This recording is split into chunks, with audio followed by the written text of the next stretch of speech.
without fuel at home this Christmas.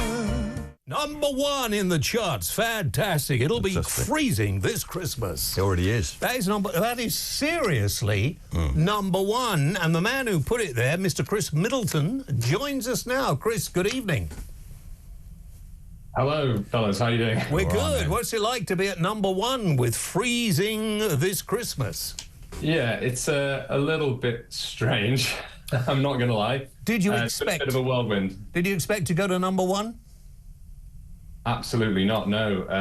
I made a bit of a silly video, put it on the internet, and it turns out that a lot of people really liked it, really resonated with it, and it's kind of taken on a bit of a life of its own. Tell everybody why you made it. Well, I mean, in truth, the reason that I made it in the first place was just because I sort of came up with the concept of it. I like the original song a lot. It's my favourite Christmas song.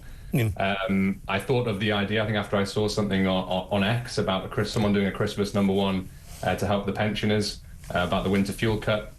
And the idea just came to my head and it sort of stuck there, the tagline, you know, freezing this Christmas. And then over the course of the next day, I kind of just wrote the lyrics in my head. Yeah. Came up with it, thought it was a good idea, and I thought, you know what, there is something here, let's release it and try and raise a bit of money for charity, basically. And has it started a new career? Are you going to have a follow-up single about another political issue? Or do you do music as a career?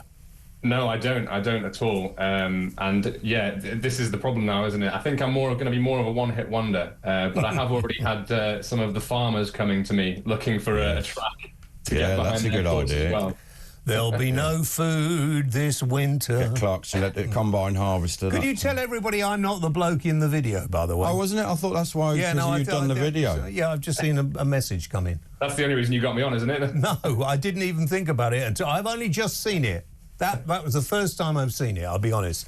And I have not for years known what the #1 record was. No, no one really does know. Nobody knows. Is it from playing on YouTube, like streams or whatever that you? Yeah, so there's streams on YouTube. So we're not the overall #1. So this week it came out today with a #1 on the download charts. Well, that's fine. On iTunes. iTunes. I mean, that's downloads. We are on YouTube. We don't broadcast on the old-fashioned terrestrial way. And we're doing better than we've ever done before. Yeah, cutting edge as well. You know, the old-fashioned folk who are on vinyl. You know, and before that, the TV companies you might as well say, well, we go back to FM and AM and all of that. So no. Well, we did think about pressing a vinyl just because, you know, a lot of the listeners are the older generation. We thought we might make a few sales. You could make a few quid. Listen, one of my stepdaughters is addicted to vinyl records. She's got a record player.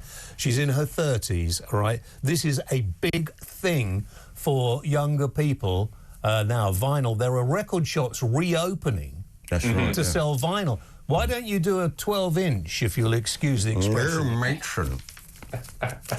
Yeah, sadly, it's all happened a little bit late in the day with absolutely no pre-planning on my part, so I'm kind of just fumbling around trying to push it as much as I can at the last hour. But if you make any money, are you going to give any to charity or keep it all yourself? Yeah, absolutely. All of the money will go to charity. We've got a fundraiser that's taking donations. That's on Just for Giving. Age UK.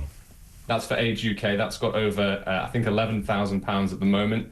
And then any money that comes from the actual song, whether that's the streaming on Spotify, the purchases on iTunes, Amazon, anything from YouTube, all of that stuff. I mean, this is all new to me, so I don't really know how it works. Well, we're restricted in playing more than the video or the clip you've given us because we are not a music station. But we're going to play a bit more now. What I'd like you to do is we'll just remind people all the money from this, which is #1 download and on iTunes and everything else, doing remarkably well. Other than that sort of rubbish we've heard before that's on terrestrial stuff. So if you download this, you will be giving money this Christmas to the pensioners who really need it. Chris Middleton, can you introduce it for us? Sure. So this is my parody Christmas song, Freezing This Christmas, my take on Mud's Lonely This Christmas, and it's calling out Keir Starmer and the Labour government for their devastating cuts to the winter fuel allowance. And run VT. It'll be freezing this Christmas. Right, thank you very much, Chris. Man. Thanks, Chris. I'm sure we'll have you on again to... Don't let it go to your head, though.